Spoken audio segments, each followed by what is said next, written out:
John Giesek here. I am the host of the C-Suite Sherpa podcast, and today we have a special guest in mind. This podcast is where we highlight business experts and interview them, and they're all people that you should know to help build your business. Today we have Maurice Thibodeau, who is the Chief Illumination Officer, the CIO, at Illumination Experiences, and they focus on transformational leadership coaching, and he qualifies himself as the coach's coach. So go ahead, Maurice, tell us a little about what you do, who your clients are, and how you help them.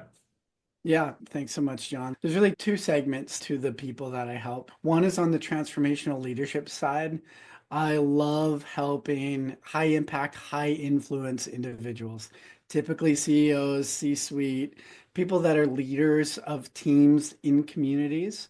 Those are the people that can have dramatic impact, right? So I help those people to see what they're a little bit too close to and what most people around them are too afraid to tell them. I help them see that so they can make sure they're not the limiting factor in their business, in their lives. And when that gets removed, there's an expansion that gets created. I've got a specific approach towards that. And for me, that's the highest impact. It's an ability to work at the high level and impact so many people in between. So that's one. And then the coach's coach part is I've created a methodology to do this work really fast, to show these blind spots. So I've got a program that teaches highly committed coaches how to use that methodology. There's a little bit of technology behind it, how to use that in their practice with their clients so they can create undeniable results every time. Yeah, that's fantastic. Thanks, Maurice, for that. I was reading your bio in the application form, and you mentioned something about a life inventory assessment and a life activation process. My next question is how you differentiate from other coaches and people in your space. Mhm. Reading that, I'm guessing that's what you want to share with us. So go ahead and tell us about those two aspects.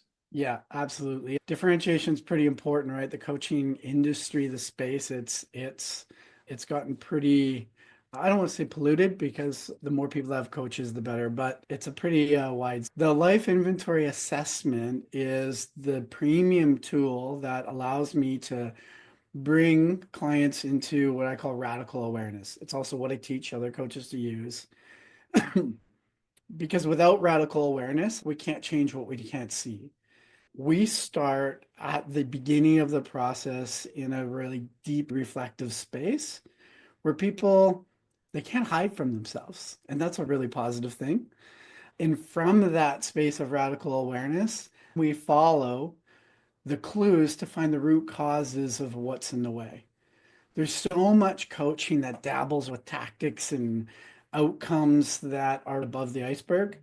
It can be a great business model because people will keep reinvesting above the iceberg, but not seeing the long-term changes they desire. So I guess a good business model, but I think short-term speaking, what we go through the activation process, starting with radical awareness, it's what's the root cause between where you are now and where you want to go. When you find those root causes and start to create strategies that really address those, everything changes. It's like the string of yarn and the expansiveness that gets carried forward in what I call its activation. Not, I don't distinguish between business and life because they're tightly related. My background is corporate coaching. I love business. I love strategy. And also, I know enough about our human psyche to know that if we're not looking at the whole picture of who we are as individuals, as who we are as leaders, then our business is going to come up to that ceiling of our personal growth. So that's the activation process of saying what's in the way, and then how do we bring that to the teams? How do we bring that to the business that is suffering as a result of our own developmental blind spots? Yeah, that's great. That whole iceberg analogy makes total sense. Most of the people are dealing with the stuff that everybody sees, which typically are symptoms of what's going on below the surface.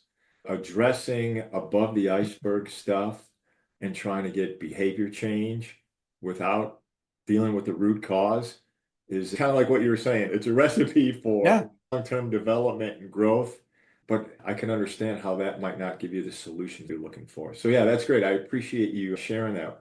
I want to qualify that because the above the iceberg stuff, it's real and it's really important. We need strategy and tactics that align with our businesses and that work. What I'm saying is that we need both. And so much of the time, we're not dealing with what's underneath the inner game of leadership and business. That's the part they see constantly ignored. So it's both of them. It's having, both of those play together to achieve the results that get desired. And I didn't mean I meant to cut you off because I don't want to come off as dismissive of the real important body of work that is the strategies and tactics to run a successful business. Oh, that's great. I appreciate that, Maurice. So we were talking about what your industry faces regarding challenges. What do you think the biggest hurdle for your industry is going to be in the next 2 to 5 years? The next 2 to 5 years, I think we continue to see a lack. I'm an awareness guy, so I think we continue to see people at the top levels of leadership not having done the inner work of where they can grow fundamentally as human beings, which also means where they can grow as leaders. And when that growth is lacking, it affects everything. Hmm. And it's usually outside of conscious awareness. I think it's picking up. We've got a lot of media, a lot of books, a lot of education, a lot of science that is saying, hey, when we do this inner work, look what happens to the entire game. That is starting to support leaders to look more deeply, to prioritize, to spend the time. That is happening. Is it happening as rapidly as it needs to? I think it's going to continue to be a struggle. It's individuals first. At the core of it, the individuals make the decisions. The individuals make the decisions of who are we going to bring into our leadership team, to our coaching team to support us in our organization, in our lives. And we need to see more leaders feel safe to step into the deep end. And I think that safety is continuing to be a major issue. And it makes total sense, totally compassionately, because most of the time, the leaders that are leading in the way and in the capacity that they're doing it in today, what they've done has worked. It has served them to be successful, and it's created a certain level of success. What I'm excited about is we see more and more leaders starting to be like, is this it? They can feel that they're missing something.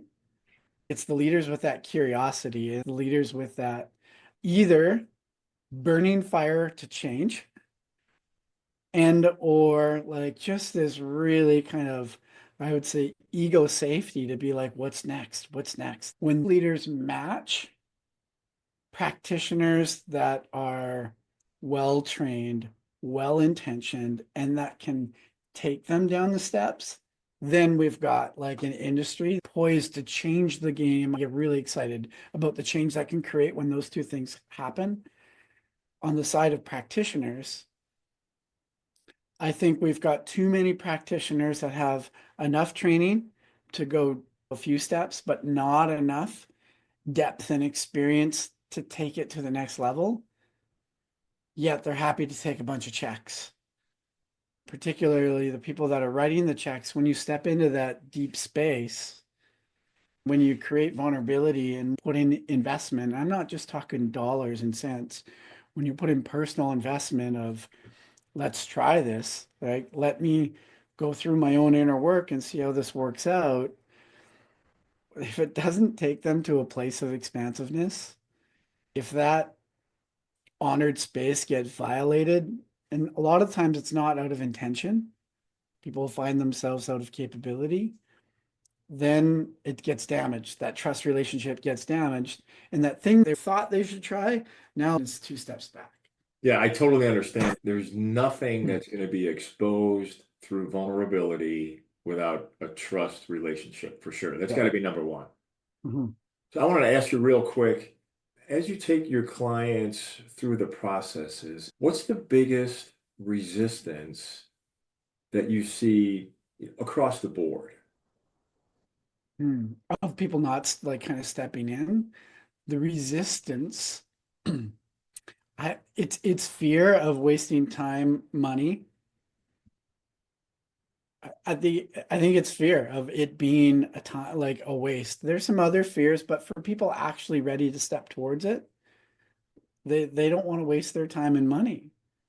It's too valuable, and to step into that vulnerable space and have it not work out, there's a resistance there. People want guarantees, and it's a messy process, and it takes time. So it's like, maybe I'll just go and do this other thing instead. Yeah, and I could see that in the industry.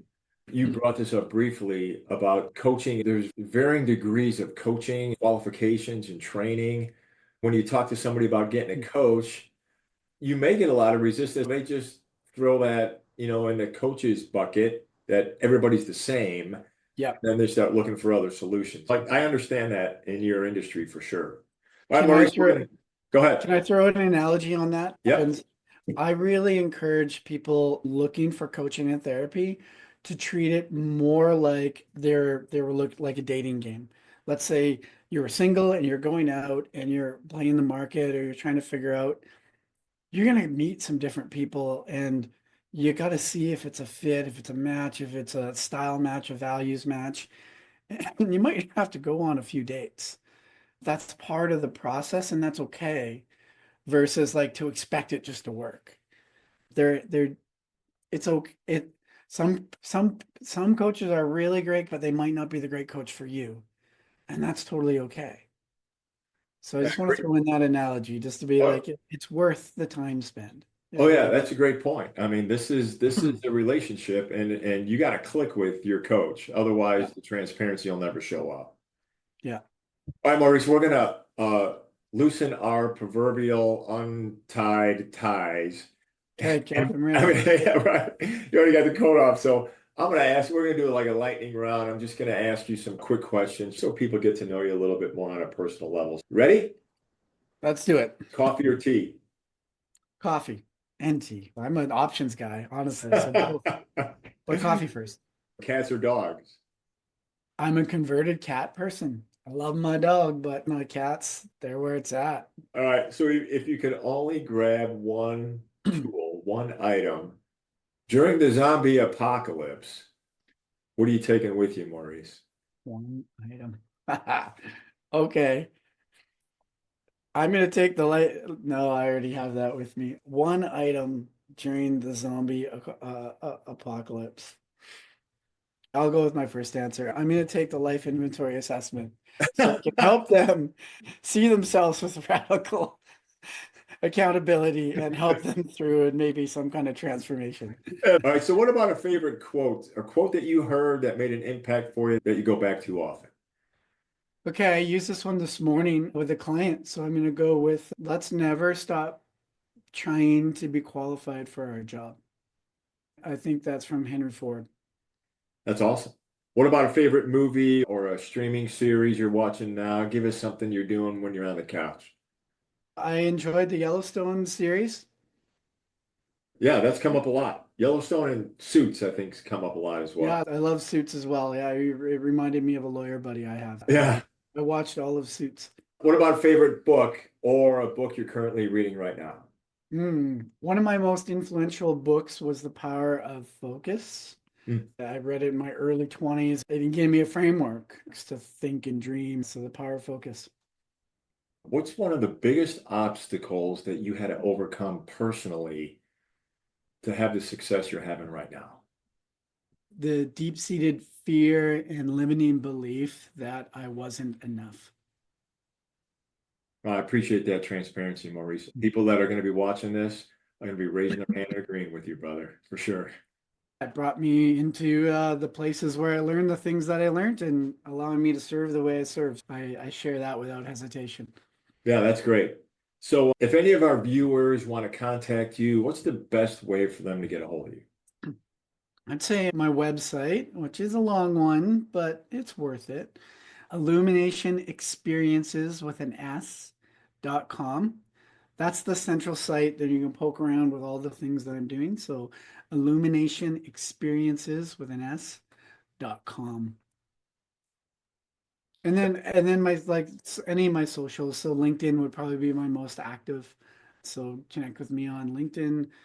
WhatsApp is my favorite platform for quick, like can once we're connected, but my website and LinkedIn would be the two I would encourage you to find me at. Maurice, you had an offer in mind. You want to go ahead and share that? One of the things that you'll find in the show notes speaks to coaching and the way I encourage coaching to be positioned. We want to find the right matches. So that's critically important, and not everyone is the right match. One of the offers I give in my individual coaching approach is I will actually pay you to not work with me if we're not a match. I offer a paid session that you're going to get a tremendous value from. And at the end of that session, if we don't move on to working together, if we're not a match, I will either refund your money entirely or you can just pay me whatever you think that was worth. I'll take your money in the beginning because I need you to show up and take it seriously and be prepared. Our time is way too valuable for that. We're going to go on a nice date. I'm going to put in the work. You're going to do the same. And I'm going to be using some of my best tools, like the life inventory assessment. We're going to start where most coaches take 5 sessions to get to. And after that, if we're not a fit, no problem. I'm probably going to refer you to somebody or recommend something, and then I'll give you your money back or you pay whatever you think it was worth. I'll pay Hey, you not to work with me. hey, I love that offer, Maurice. I appreciate you taking the time with us today, and let's connect soon. Thanks, John. It was a pleasure.